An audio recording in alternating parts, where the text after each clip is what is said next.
Finlandia, Finlandia, sitä pelkää voittamaton puna-armeija. Ja Molotovkin sanoi, että kaikki on jortvas mii. Tjuhna aikoo käydä meitä Kraivelistakin. Ai niet Molotov, valehtelit enemmän kuin itse Bobrikov. Greetings. In this video, I will tell you about the Soviet-Finnish War, which began on November 30th, 1939, and ended on March 12th, 1940. In Finland, this war is called the Winter War. So, how did it all begin? In the autumn of 1939, the Soviet government suddenly became concerned that the Soviet-Finnish border was too close to Leningrad and proposed to the Finnish government that it be moved. Specifically, the Finnish government was presented with the following demands. 1. Finland moves the border 90 kilometers away from Leningrad. In return, the USSR promised to transfer twice as much territory in Karelia. 2.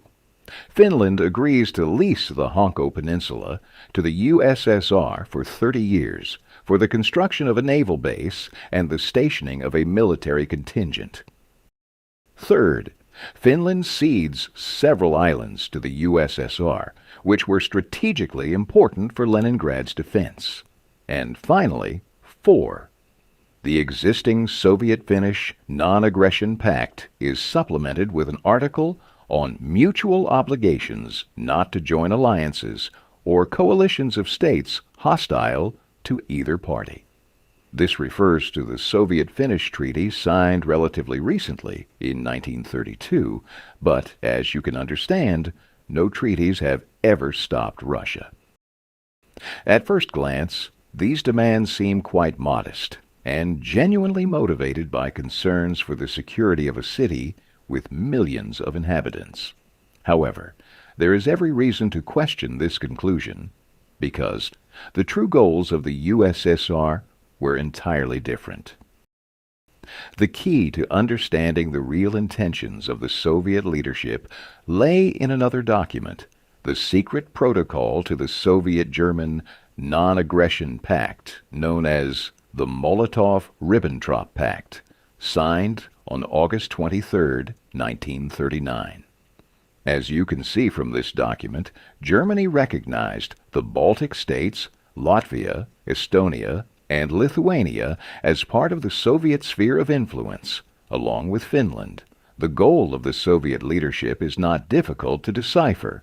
Stalin aimed to restore the Russian Empire by annexing the states that had once been part of it. The Soviet leadership did not delay in pursuing this objective. Between September 28th and October 10th, the USSR signed mutual assistance treaties with Estonia, Latvia, and Lithuania, under which these countries allowed Soviet military bases on their territory. I hope there is no need to remind you that in the summer of 1940, the USSR annexed these states. The same approach was planned for Finland. The talk about 35 kilometers to Leningrad or 25 kilometers to Leningrad was just a smokescreen. However, the Finnish government uncovered the enemy's intentions and refused to sign this agreement. War became inevitable. The official pretext for the war was the Mainila incident, named after the settlement of Mainila, near which it occurred. On November 26, 1939, the Soviet government accused Finland of a provocative artillery attack on Soviet troops. As a result of the shelling, 3 Red Army soldiers and 1 junior commander were killed and several others were wounded. The Soviet government demanded that Finnish troops be withdrawn 20 to 25 kilometers to prevent similar incidents from happening again. It was clear that this was a Soviet provocation, and a crude one at that. The Finns discovered on the very same day that the shelling had come from the Soviet side. Stalin needed this provocation to accuse Finland of starting the war so that the USSR could present itself as being forced to defend itself. Nevertheless, this provocation was used as a justification for war, and on the morning of November 30th, the Red Army launched its invasion. This invasion was framed as a liberation campaign to free the Finnish working people from the oppression of reactionary landlords and capitalists. They also went so far as to create a representation of those very working people. Already on the second day of the war, the so-called Finnish Democratic Republic was established on Soviet territory, headed by Finnish Communist Otto Kuusinen. On December 2nd, the Soviet government signed a Treaty of Mutual Assistance and Cooperation with Kuusinen's government, under which Finland was to cede territories to the USSR and allow the creation of military bases. Here in the photo is the signing of this treaty. Pictured are Andrei Zhdanov, Kliment Voroshilov, Joseph Stalin, and Otto Kuusinen, with Vyacheslav Molotov signing for the USSR. Now, I will step away from the chronological recounting of events for a moment, as it's the right time to describe the composition of the Red Army units that invaded Finland and those who opposed them. On the Soviet side, the forces assigned to the war came from the Leningrad Military District, which had been reorganized into the Leningrad Front at the start of the war, commanded by General Merezkov. The force that invaded Finland consisted of 24 divisions with more than 400,000 soldiers. As for Finland, at the beginning of 1939, its armed forces consisted of 37,000 soldiers, including 2,400 officers. The patriotic militia units, which underwent military training, the so-called Schutzkorps, included an additional 111,000 people. The Women's Patriotic Militia Organization, Lodda Svard, numbered 105,000 people. By the time of the war's outbreak, a general mobilization had been carried out, and Finland's armed forces were increased to 300,000, close to the maximum that a warring nation could sustain, about 10 to 12% of the population. The Supreme Commander-in-Chief, Gustav Mannerheim, one of Finland's most distinguished military leaders, was appointed on November 30th. On the front lines, 14 divisions were concentrated, comprising 265,000 soldiers. The Soviet grouping had a twofold advantage in personnel and a much greater superiority over the Finns in military hardware. In artillery, the Red Army outnumbered the Finns more than 3-1, 1,915 guns versus 534. In aviation, it had a fourfold advantage, over 1,000 planes versus 270. And in tanks, it was superior by 23 times, 1,476 versus 64. The Finnish artillery included 25mm anti-tank guns by the Gochkis Company, named Mariana, 37mm guns by the Swedish company Bofors, and field artillery consisting of 76mm and 75mm guns produced by various countries. The illustration shows a German 75mm PaK-40 anti-tank gun. The Finnish army also had two separate heavy artillery regiments, mainly armed with Russian 107mm guns from 1910 and 152mm howitzers from 1909 and 1910, which remained from the time of the Russian Empire. Naturally, there were also numerous guns from other countries, with European calibers of 105mm and 155mm. Additionally, the list should include the 81mm Stokes-Bront mortar.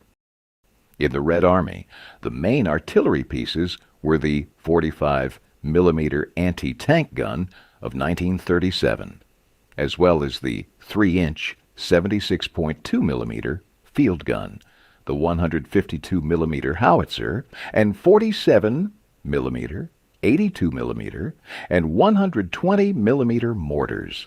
There were also other types of guns, but in smaller quantities. By November 30th, 1939, the Finnish armored vehicles included 32 British Vickers Mark E tanks from 1931, weighing 7 tons, with 13 millimeter armor, armed with a 47 millimeter gun and 2 machine guns, as well as 32 ancient French Renault FT tanks from 1917, armed with a 37 millimeter gun and a machine gun. These tanks were no longer fit for full combat, so they were buried and used as permanent fire points. The Soviet Union's armor included medium T-28 tanks armed with a 76 millimeter gun, light T-26 tanks with a 45 millimeter gun, and various modifications of wheeled tracked tanks, from the machine gun-equipped BT-2 to the newer BT-7. All of these tanks were only protected with bulletproof armor. Flame-throwing tanks like the HT-26 and HT-130, HT stands for chemical tank, were also widely used. Although the fighting in Finland took place in winter, the Red Army also used a significant number of amphibious tanks, such as the T-37 and T-38. Due to their weak armor and armament, these tanks proved ineffective. Likely, their usefulness would have been greater in the summer months. Experimental tank models, including the SMK, T-100, and KV-1, participated in the war. These tanks were undergoing field tests, but only the KV-1 proved durable enough to withstand combat. The Finnish Air Force consisted of 153 combat aircraft, 156 training aircraft, and 172 anti-aircraft guns. The aircraft were of various types, built between 1927 and 1937, and were purchased from Czechoslovakia, the United Kingdom, the Netherlands, and Germany, primarily fighter planes of various designs, many of which were outdated even before the start of hostilities. For example, the British Bristol Bulldog fighter was retired from the Royal Air Force in 1935 because its speed did not exceed 300 kilometers per hour. By the way, don't be surprised by the swastika depicted on this plane. It was the emblem of the Finnish Air Force since 1918 and has no connection to the Nazi swastika. For the most curious, here is an image of a badge from the Red Army during the so-called Civil War, featuring a swastika and the inscription RSFSR. Among the more modern combat machines were the Dutch Fokker D-201 fighters and the fast bomber Blenheim. By the start of the war, Soviet command had concentrated a powerful aviation force at airfields in the Leningrad military district. This force included 1,591 combat aircraft from the Soviet Air Force and 465 naval aviation aircraft, totaling around 2,000, including about 950 bombers, 936 fighters, and over 100 reconnaissance planes. In fact, only slightly more than 1,000 aircraft operated directly against Finland. The main fighter was the A-16, though there were also a certain number of ISA-15 and I-15, 3 Chaika fighters, and others. The backbone of the bomber aviation was the fast Bomber SB, and among other types, the heavy bomber TB-3 stood out. The Finnish Navy, with a personnel of 4,250, was mainly deployed in the Baltic. 64 ships, including 2 coastal defense battleships and smaller vessels. The primary infantry weapon of the Finnish army was the Russian Mosin rifle, inherited by the Finns from Tsarist Russia. In an effort to modernize the old three-line rifle, the Finns created several variants, one of which, under the designation M39, was adopted into service. Each division had 250 Suomi submachine guns, which gave the Finnish infantry a distinct advantage over the Soviet infantry, which had no submachine guns. The primary machine guns in the Finnish army were the Maxim MG 1910, inherited from the Russian Imperial Army. Additionally, the Finnish military developed the Lahti Saloranta LS 26 light machine gun. To ensure anti-tank defense for their infantry, the Finnish Army Command ordered the creation of an anti-tank rifle from designer Aimo Lahti, who based his design on an automatic aircraft gun. This resulted in the 20mm VKTL 39 anti-tank rifle.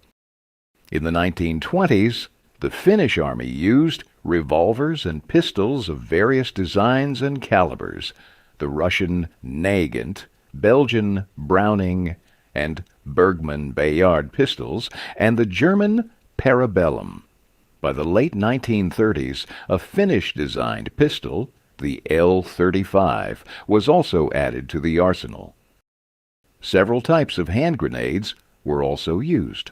A highly effective weapon against light Soviet tanks was the Molotov cocktail, a bottle filled with an incendiary mixture, gasoline plus tar, and 2 strike-anywhere matches attached to the sides of the bottle. When the bottle was thrown at a tank, it would break and ignite from the matches. The tar prevented the gasoline from draining too quickly, causing the tank to be put out of action. Among the most common infantry weapons in the Red Army were the modernized Mosin rifle, Maxim machine guns, Degtyarev's machine guns, the large-caliber DS-Stikho, Degtyarev, Shpagin, and others, as well as anti-tank rifles by Degtyarev and Semenov, and flamethrowers. So the conclusion is that the Red Army had a significant numerical advantage over the Finnish Army, and, at the very least, was not inferior to it in terms of weapon quality. The plan was to defeat Finland within 3 weeks, by December 21st, in order to present a gift to Comrade Stalin for his birthday. Now, let's return to the topic at hand. On the morning of November 30th, Soviet aviation bombed Finnish cities. The worker districts of the capital were subjected to particularly heavy bombing. In response to protests from European diplomats, Molotov claimed that Soviet planes were dropping bread for the starving population of Helsinki, and after that, Soviet bombs were referred to in Finland as Molotov's breadbaskets. Despite this, no official declaration of war followed. Fighting unfolded on several fronts, with 4 main theaters of operations. The Karelian Isthmus, the area between the Gulf of Finland and the White Sea, and Lake Ladoga. The 7th and 13th Armies were advancing here. The area to the north of the right bank of Lake Ladoga, the 8th Army, northern Finland, the 9th Army, the Arctic, the 14th Army. So, the fighting on the Karelian Isthmus. The Red Army needed to break through the line of Finnish fortifications, the so-called Mannerheim Line. This line consisted of a forward zone, wooden and earthen fortifications, pillboxes armed with 1 or 2 machine guns, and long-term fire points, concrete bunkers, equipped with several machine guns, with some of them having artillery pieces. Within this line, there were first-generation bunkers, built between 1920 and 1937, and second-generation bunkers, 1938 to 1939. Mannerheim himself oversaw the construction of the second-generation bunkers and forced the government to allocate sufficient funds for this purpose. The first-generation bunkers were small, single-story structures designed for 1 or 2 machine guns, without rooms for a garrison or internal facilities. The concrete walls were too thin, so Mannerheim ordered them to be reinforced with earth. In addition, under Mannerheim's leadership, new bunkers were constructed, including 7 millionaire bunkers, so named because each cost over 1,000,000 Finnish marks. The millionaire bunkers were reinforced concrete structures in the form of combat casemates dug into the ground, connected to an underground barracks. These bunkers had 4 to 6 embrasures, armed with machine guns and artillery. Among them were 37-millimeter anti-tank guns by Bofors and 76-millimeter guns, a legacy from the Russian Imperial Army. They were camouflaged with stones and snow, which made them difficult to detect. Furthermore, it was practically impossible to breach the casemates with artillery fire from the front. Soviet historians characterized the Mannerheim Line as impregnable. But as we can see from this description, only certain sections were well defended.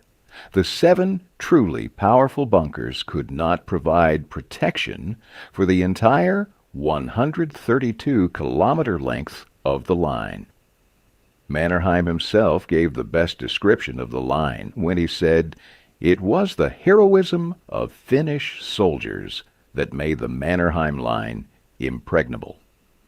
Thus, the first attempt to break through the Mannerheim Line was unsuccessful, and by mid-December, the Red Army ceased trying to do so.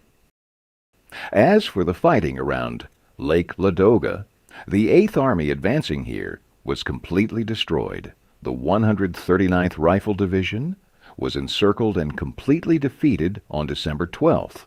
The 168th Division was also surrounded and remained in encirclement for the rest of the war, while the 18th Rifle Division, along with the 34th Tank Brigade, was similarly surrounded.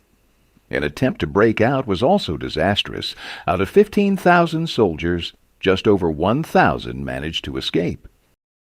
The same fate befell the 9th Army, which was advancing in northern Finland. Finnish forces initially surrounded the 163rd Division. The 44th Division was sent to help, but it was blocked by 2 Finnish companies in a defile between 2 lakes and could not move at all. The Finns then destroyed the 163rd Division during an attempt to break out, and then annihilated the 44th Division.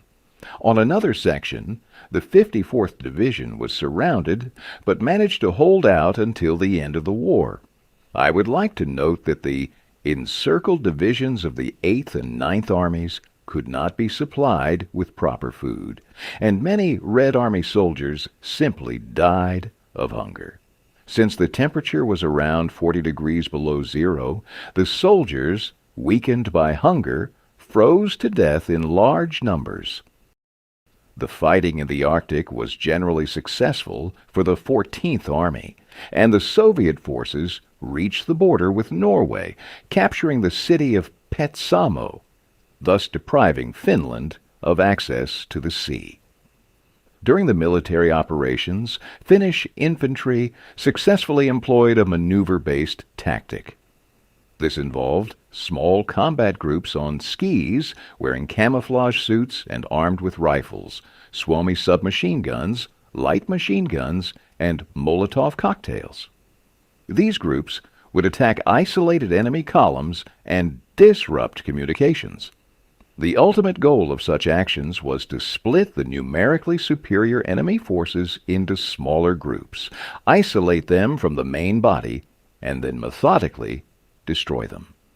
This tactic came to be known as the Moti tactic, a term from the logging industry, where felled trees are piled into separate 1 cubic meter stacks for easy counting.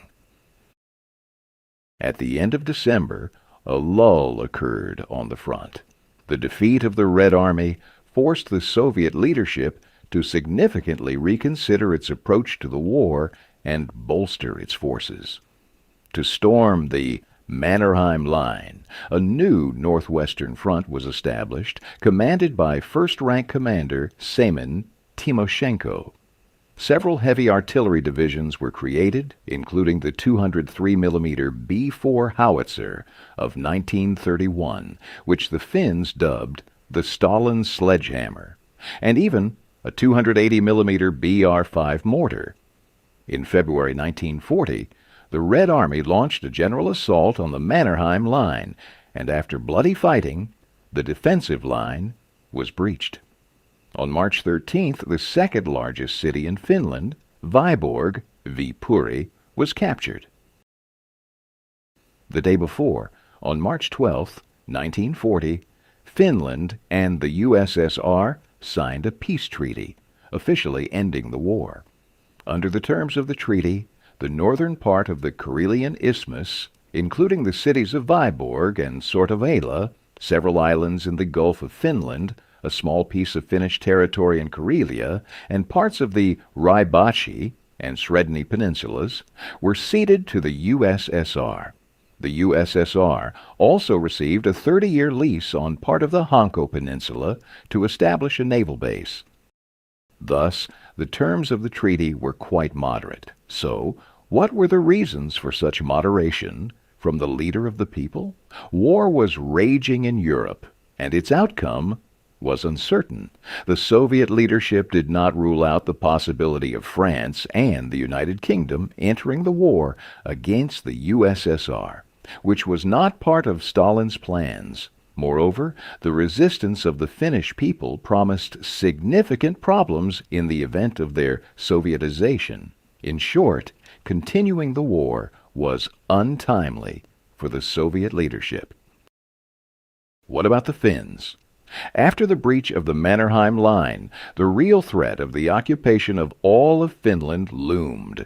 Furthermore, the Finnish leadership realized that they were unlikely to see the entry of their allies into the war. I don't want to say that Finland received no help. On the front lines, 12,000 foreign volunteers fought, including 8,000 from Sweden, with the rest coming from Norway, Denmark, Hungary, the United Kingdom, the United States, and others. England provided 75 aircraft, 114 field guns, 300 anti-tank guns, thousands of shells, bombs, and anti-tank mines. France supplied 179 aircraft, 160 field guns, machine guns, shells, grenades, 20 million rounds of ammunition, and more. Significant assistance also came from Sweden, Denmark, Italy, and even the United States. But the Finns were primarily expecting direct participation in the war from England and France, yet they never received it. As you can imagine, the Soviet leadership had no intention of fulfilling the terms of the treaty. The war with Finland was not ended by the USSR, but merely postponed for a more favorable time. The better times, according to Soviet leadership, came in 1941. On June 25th, 1941, I remind you, just 3 days after the start of the Soviet-German War, Soviet aviation launched a powerful bombing strike on Finnish cities, supposedly to destroy German planes based at Finnish airfields. By doing so, the USSR provoked Finland into entering the war on the side of Nazi Germany, something the Finnish government had refrained from up until then, despite the fact that the idea of revenge against the aggressor was quite popular among the Finns. That war ended in 1944, and after that, the USSR made no further attempts to subjugate Finland. We are left to discuss the casualties of the opponents in the Winter War. You may come across different figures. I present the version that seems most reliable to me. The Soviet side lost nearly 127,000 people killed or missing. 246,000 soldiers were wounded, concussed, or suffered severe and moderate frostbite. Finnish losses amounted to 26,000 people, with 43,500 soldiers wounded. So, which side won the Winter War? At first glance, it seems to be the Soviet Union, since according to the treaty, Finland was forced to cede some of its territories. But I categorically disagree with this conclusion. Finland won, and the Soviet Union broke its teeth on it. The Finnish people preserved their statehood and independence, and Finland did not become one of the Soviet republics. With that, I conclude my account. Goodbye.